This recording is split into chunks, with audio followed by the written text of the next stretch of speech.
किसी भी तरह से कभी भी जब मन करे झूठा केस एक पति पर थोप दिया जाता है। पत्नी की हर वो बात सच मान ली जाती है या उसे एक परफेक्ट कंप्लीट तथ्य मान लिया जाता है कि पति पर इस वजह से केस चलाया जा सकता है और पति उस केस को भुगतते रहते हैं।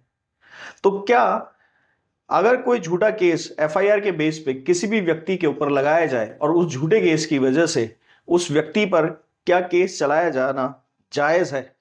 आज का ये वीडियो इस विषय पर है। अगर वो जायज नहीं होता है तो उसका सॉल्यूशन क्या है, और अगर सॉल्यूशन है तो फिर ऐसा करते क्यों है? ये सब चीजें समझने के लिए इस वीडियो को देखिए, जजमेंट के साथ बताऊंगा और बहुत ज्यादा आज आपको वो नॉलेज मिलेगी कि आप किसी भी स्टेज पे, बिल्कुल सही कह रहा हूं, चाहे एफआईआर हुई हो, चाहे चार्जशीट जमा हो रही हो, चाहे आपका केस चल रहा हो, आप किसी भी स्टेज पे फॉल्टी एफआईआर यानी कि दूषित तरीके से लिखाई गई एफआईआर के द्वारा लिया गया दूषित कॉग्निजेंस संज्ञान जो कि कोर्ट केस चलाने के लिए लेता है, उसको चैलेंज कर सकते हैं और ना केवल चैलेंज कर सकते हैं, उसे खारिज भी करा सकते हैं और तुरंत करा सकते हैं।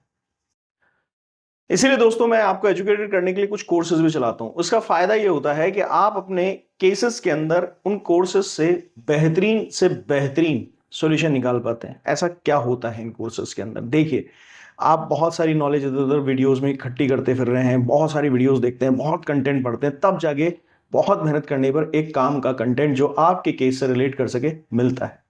उसका आप फायदा अपने केस में कभी ले पाते हैं, कभी नहीं, क्योंकि आगे सिचुएशनल प्रोग्रामिंग्स भी होती हैं, बहुत सारी सिचुएशंस अलग अलग क्रिएट होती हैं, उन सिचुएशन से निपटने का तरीका नहीं मिल रहा होता है। हमारे कोर्सेज ना केवल आपको थ्योरेटिकल नॉलेज देते हैं बल्कि प्रैक्टिकल सिचुएशंस को भी फेस करना सिखाते हैं कि कोर्ट में किस वक्त कब कहां कैसे आपके साथ कुछ भी घटित हो सकता है और उसका फायदा आप कैसे ले सकते हैं, नुकसान कैसे बचा सकते हैं, ये कोर्सेज में होता है। और इससे फायदा ये होता है कि आप तेजी से अपने केस को ना केवल खत्म करा सकते हैं बल्कि बहुत जल्दी रिलीफ पा सकते हैं। और इसके लिए हम बहुत सारे guidelines, case laws, judgment, references और ना जाने दुनिया भर के कितने तरीके आपको बताते हैं। कोई सैकड़ों में वो तरीके हैं हमारे पास, ये ट्रिक्स हैं, ये फॉर्मूलाज हैं और ये आपको मदद करती हैं। आपसे पहले जितने भी लोगों ने इन कोर्सेज को ज्वाइन किया है कॉन्फिडेंट है, स्ट्रांग है, अपने केसेस को बेहतरीन तरीके से लड़ पा रहे हैं। तो आप भी अगर इन कोर्सेज का हिस्सा होना चाहते हैं, दिए गए व्हाट्सएप नंबर पर डिटेल लीजिए और ज्वाइन कर डालिए। आप इस कानूनी समस्या का समाधान चाहते हैं, अपॉइंटमेंट बुक कराइए, पे करिए उसके लिए, और उसके बाद दिए गए टाइम पर आपसे अपॉइंटमेंट के टाइम पे बात होगी, समाधान किया जाएगा आपकी समस्या का। नमस्कार दोस्तों, मैं हूं राहुल जैफ, लीगल चैनल में आपका स्वागत करता हूं। वीडियो अगर अच्छा लगे, पूरी बात समझ में आए तो लाइक शेयर सब्सक्राइब जरूर कीजिएगा, वरना इसको एटलीस्ट स्प्रेड कीजिए जिससे कि नॉलेज दूसरों की भी बढ़ सके। देखिए, पत्नी का केस हो या किसी से बदला लेने के लिए झूठा रेप केस लगाया गया हो, या फिर चोरी का या झूठे मर्डर का या अटेम्प्ट टू मर्डर का, अटेम्प्ट टू रेप का या 354 का, ऐसे केसेस ज्यादातर इसलिए लगाए जाते हैं क्योंकि वो हैरेसमेंट करने के लिए लगाए जाते हैं और इनका फायदा सामने वाली पार्टी सिर्फ आपको दबाव बनाकर अपने केसेस में लेना चाहती है। तो क्या इसका समाधान है? जी हाँ, बिल्कुल समाधान है। जजमेंट समझ लीजिए पहले कि जजमेंट्स क्या कहते हैं। देखिए, एक जजमेंट है Jaisingh versus state of Himachal Pradesh, ये 2016 का जजमेंट है। इसमें जो एफआईआर थी वो 4 दिन के डिले से हुई और उसे खारिज कर दिया गया। मैं डिले की बात क्यों कर रहा हूं? देखिए, डिले में प्लानिंग होती है, इसलिए जितनी भी दूषित एफआईआर होती हैं उनको प्लानिंग से किया जाता है। घटना बताई जाती है 1 महीने बाद की, साल भर बाद की, और उसके बाद जैसे दहेज के केसेस में क्या होता है, 4-4 महीने, साल भर बाद, 2-2 साल, 5-5 साल बाद पत्नी अलग रहने के बाद एफआईआर लिखवा देती है। और एफआईआर लिखवाने का कोई लेट का रीजन नहीं लिखाती, वहां पे बस लिख देती है। अगर आपने सिर्फ एफआईआर में ये चीज निकाल के और कोर्ट के सामने चैलेंज खड़ा कर दिया तो जो कोर्ट आपका केस चला रही है उसका मुंह सिल जाएगा। इसी में वापस समझिए, एक और शानदार जजमेंट है। आप क्या 376, 498 ए, 354 और इस तरह के केसेस की बात कर रहे हैं? बहुत इंपॉर्टेंट केस था, मर्डर का केस था। देखिए, Kalicharan Prabhu Dayal versus state of UP जो है 2014, 10 दिन डिले था। स्पष्टीकरण जो है वो केस चलाने का दिया ही नहीं गया और इसके अंदर डिले का कोई रीजन नहीं दिया गया कि 10 दिन लेट क्यों किया गया। और यहां पर इतनी खतरनाक बात है कि मर्डर हो गया है और इन्फॉर्म करने में 10 दिन तक सिर्फ सोचा गया। तो इसको एक प्लानिंग के तहत कराए गए केसेस के बारे में बात की जाती है। इसके अलावा फिर एक और केस था, ये भी Baburam versus state of Rajasthan, ये भी बहुत लेटेस्ट जजमेंट है और इसके अंदर भी बकायदा हाई कोर्ट ऑफ राजस्थान ने बहुत शानदार जजमेंट दिया कि 5:30 बजे शाम को मर्डर हुआ और 12 घंटे बाद, लगभग सुबह 6 बजे के आसपास दूसरे दिन 12 घंटे बाद केस को दर्ज करने के लिए एफआईआर कराई गई और इस बीच में सामने वाली पार्टी का कोई कारण नहीं था कि वो क्यों डिले किया, उसने कोई स्पष्टीकरण नहीं दिया। और यह बात ध्यान रखिए, ये स्पष्टीकरण कब दिया जाता है? ये स्पष्टीकरण हमेशा हमेशा एफआईआर लिखते वक्त किया जाता है। ये आयोग की भी जिम्मेदारी है, पार्टी की तो है ही है, पर पार्टी से आयोग ये बात लिखवा लेगा। अब इसका फायदा ये हुआ कि ये केस डिसमिस हुआ। मजाक है क्या किसी का मर्डर हो जाना, पर ये डिसमिस किया गया स्पष्टीकरण नहीं होने की वजह से, जिनके खिलाफ ये अभियोजन यानी केस चलाया जाना था। यानी किसी भी वजह से अगर एफआईआर में डिले हुई है, आप 2 घंटे की दूरी पर हैं, आप 2 घंटे की दूरी पर हैं, इससे फर्क नहीं पड़ता। 2 घंटे की देरी पर हैं, इससे फर्क पड़ता है।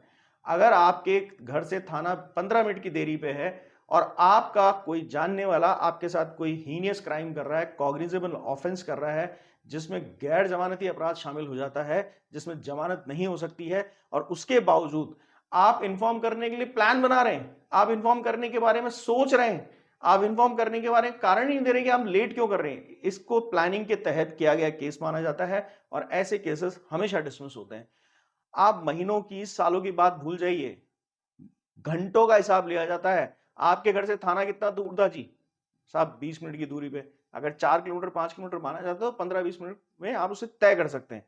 अगर 15-20 मिनट में वहां पहुंच सकते थे तो 2 घंटे भी डिले क्यों हुए? इस आधार पे भी केसेस खारिज हुए हैं। थाने की दूरी को हमेशा इंपॉर्टेंस दी जाती है। अगर आप वहां रीजनिंग दे रहे हैं कि मेरे साथ ये हुआ, उसके बाद मान लीजिए किसी के साथ कोई चोट लगी, उसको लेके पहले हम हॉस्पिटल भागे, फिर वहां से हमें लगा कि डॉक्टर ने हमें सलाह दी कि आप इसको पहले पुलिस में भी दर्ज करा दिए क्योंकि ये हीनियस क्राइम हुआ है, या हमें लगा कि अब बंदा सुरक्षित है, अब हम यहाँ से हीनियस क्राइम की वजह से ये कराएं, तब वहां पर ये रीजनिंग बनती है। पर आपने कोई रीजन नहीं दिया है, आप वहां सबूत भी नहीं दे रहे हैं, रीजन नहीं दे रहे हैं, तो एफआईआर की डिले जो है वो केस को खारिज करने के काफी है। और एक और बात ध्यान रखिए, एक चीज कभी कोई नोटिस नहीं करता है, जो एक स्पेशल रिपोर्ट बनती है हर संज्ञेय अपराध की, जो कॉग्निजेबल ऑफेंसेस होते हैं उनकी हमेशा एक स्पेशल रिपोर्ट बनती है, उसकी भी देरी नहीं होनी चाहिए।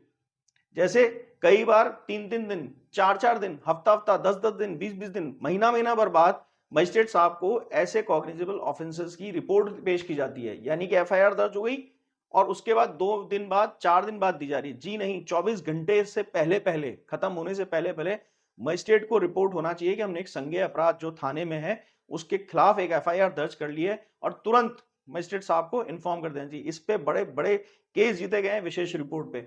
बकायदा पुलिस वालों से पूछा गया क्रॉस एग्जामिनेशन में कि आपका जो थाना है वो न्यायालय से कितनी दूर है? बोले साहब 7 किलोमीटर की दूरी पे। कितना टाइम लगता है? 20 मिनट। आपने 10 दिन क्यों लगाए? आपने 5 दिन क्यों लगाए?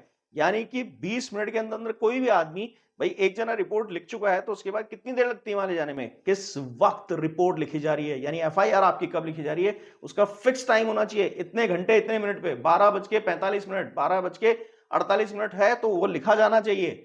उसके बगैर अगर एफआईआर लिखी गई है तो फर्जी एफआईआर है। और काफी एफआईआर जो फर्जी लिखी जाती हैं, जिनके अंदर झूठे केसेस दर्ज किए जाते हैं, उनमें सब चीजें गायब होती हैं।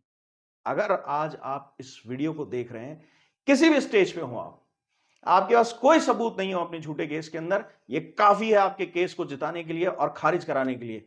भूल जाइए कि आपके पास एविडेंस नहीं है, बना नहीं पाए, बता नहीं पाए, सामने वाली पार्टी भी कोई एविडेंस नहीं दे रही है, मगर अगर आप पुलिस की इस कार्रवाई को और मजिस्ट्रेट साहब के सामने इस तरह की विशेष रिपोर्ट नहीं होने को अगर आप आधार बना लेते हैं तो केस 100% क्वैश होगा, इसमें कोई दो राय नहीं है। दुनिया भर के लैंडमार्क जजमेंट्स पुलिस के गलत बेवकूफियों के कारण निकल के आते हैं।